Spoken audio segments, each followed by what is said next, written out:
আমার সকাল সকালের রুটিন চা তৈরি করা, চা রেডি হচ্ছে, তারপর ব্রেকফাস্ট করবো, ফ্রেশ ট্রেশ হবো, তারপরে বেরোবো অফিসে। আর এইদিকে বাইরে ওরে বাপরে, যেটা আমি বলি সবসময়, রোদ। আজকে তো মনে হয় টেম্পারেচার 43 হয়ে যাবে, এদিকে চায়ের টেম্পারেচারও বাড়ছে। তো চলুন আজকে ব্লগটা এখান থেকে স্টার্ট করা যাক। আমি ওরা ভূমিকে ফ্রেন্ডলি কন্টেন্ট এরকম বলবো, স্টার্ট এ নিউ ব্লগ। সবাইকে গুড মর্নিং। আজকে ফ্রাইডে, উইকের লাস্ট ডে, স্যাটারডে সানডে ছুটি, দুদিন ছুটি কখন বেরিয়ে যায় বুঝতেই পারি না। হ্যাঁ, ছুটিটা এনজয় করি একটুখানি, এটাই আর কি। চলুন তাড়াতাড়ি চাটা খাই। মাসের শুরুতে এটা 3টে নিয়েছিলাম, এটা একটুখানি আছে, আর মনে হচ্ছে আর একটা নিতে হবে, মানে মাসে 4টে নিলে চলে যাবে আশা করছি। 3টেতে হলো না, আমি জাস্ট মাপটা দেখছিলাম। হ্যাঁ, 3টেতে পুরোটা মাস গেল না, আরও মাসের মোটামুটি 10 দিন বাকি। তার মানে ওই 4টে 5টা কিনলে আর কি হয়ে যাবে। সকালের ব্রেকফাস্ট হচ্ছে গিয়ে স্মুদি, ওটাই খাচ্ছিলাম। দেন খাওয়া দাওয়ার পরে চলে গেলাম অফিসের রুমে। 3টে এসি চলছে, তাও লিটারালি বোঝা যাচ্ছে বাইরে কেমন গরম ভাব। আমি ভিডিওটা করেছিলাম একটুখানি, বাইরে রীতিমতো ঝড়ের মতন হাওয়া বইছে, লু বইছে, বাইরে আগুন পড়ছে, আগুন উপর থেকে আগুন পড়ছে। এখন তো যাই লাঞ্চে বাড়ি। বাপরে বাপ কি গরম, বাবারে ও বাবারে, লু বইছে, মা গো কি অবস্থা। আজকের লাঞ্চে ছিল হচ্ছে গিয়ে ডিম মাখা, শাক, ডাল সেদ্ধ আর চিকেন। এটাই আজকে আমার খাবার। তারপর চলে গেছিলাম অফিস। তো এই জাস্ট কিছুক্ষণ আগে বাড়িতে এলাম, ফ্রেশ ট্রেশ হলাম, একটুখানি রেস্ট নিলাম আর টিভি দেখছিলাম। টিভিতে দেখছিলাম হচ্ছে অ্যামাজন প্রাইমে একটা নতুন সিরিজ এসছে, ফল আউট। ওটাই দেখছিলাম, বেশ ভালো লাগছে। মানে গল্পটা হচ্ছে গিয়ে 200 ইয়ার্স পেরিয়ে গেছে, আর্থের ডিস্ট্রাকশন, এরকম কিছু একটা গল্প। নিচে মাটির তলায় লোকজন থাকছে, এরকম হয় আর কি, অ্যাপোকালিপস পড়ে যে ব্যাপার স্যাপার হয়। তো ওটা নিয়ে একটা স্টোরি বানানো, এটাই দেখছিলাম। আর উদয়ন ফোন করলো, এখন যাবো হচ্ছে কি সোনাঝুরি। আর জানি না কে কে আসবে, আপাতত আমি তো যাই, তারপরে বাকি কথা পরে ওখানে গিয়ে হচ্ছে। সোনাঝুরিতে আর সেই আড্ডা বসে না। আমি আর উদয়নই চেষ্টা করি বেরোনোর, বাকি কারোর সঙ্গে কন্ট্যাক্ট করা যায় না। বাকিরা এখানে থাকে না, একজন কলকাতা, একজন ভাগলপুর, একজন এখানে ওখানে সেখানে কোথায় কোথায় চলে যায়, কারোরই দেখা পাওয়া যায় না।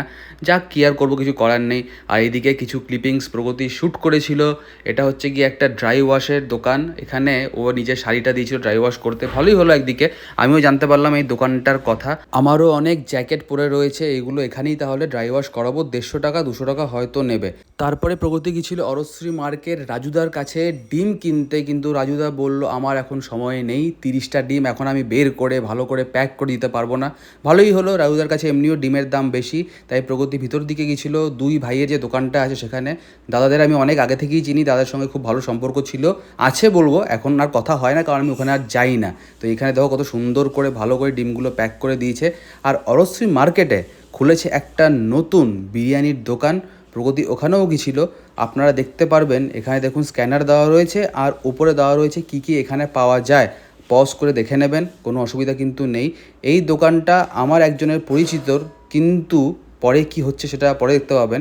আর এখানে ছিল সুরজও কিন্তু এই দোকানটার যে মালিক তাকে চেনে। একটু হাড়িটা সরাবে, একটু ভিডিও করো।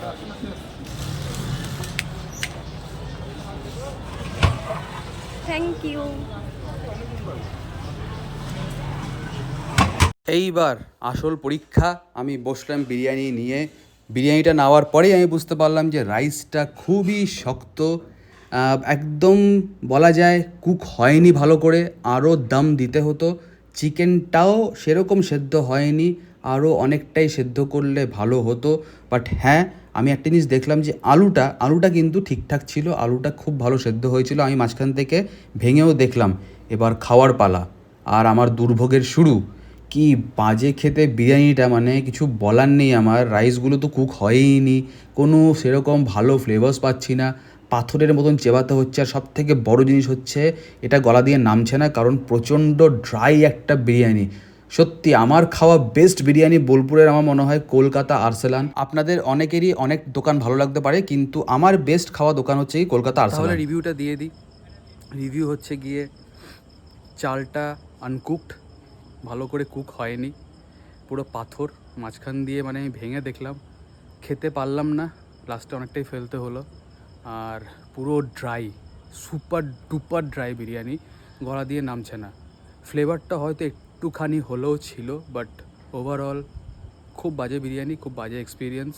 পুরোটাই ফেলার মতন আর কি, ফেলে দিচ্ছিলাম, কিন্তু যেহেতু টাকা দিয়ে কেনা তাই ফেলতে পারলাম না। অনেক কষ্ট করে পেঁয়াজ দিয়ে, জল দিয়ে, লঙ্কা দিয়ে খেলাম। বাট ঠিক আছে, নতুন দোকান, 3 দিন 4 দিন হয়েছে, there is always scope for improvement, এটাই আমি বলবো। এখন আমি আর খাবো না এখান থেকে বিরিয়ানি। যদি 4-5 মাস পরে ইচ্ছে করে আবার, যদি ওরা ভালো করে আবার বিরিয়ানি বানায় কোনো সময়, দেন আমি ওখান থেকে খাবো। তো চলুন আজকে ব্লগটা এখানে এন্ড করি। যদি ভালো লাগে please like, comment and follow বোলবোর্ড টকিজ। বিষয়ের কথা ফলো করতে, লাইক করতে, কমেন্ট যাওয়া কেমন লাগছে। আমি কিন্তু খাবারের রিভিউ একদম ঠিকঠাকই দিই, কোনো বায়াস রিভিউ কিন্তু দিই না। চলুন টাটা, গুড নাইট।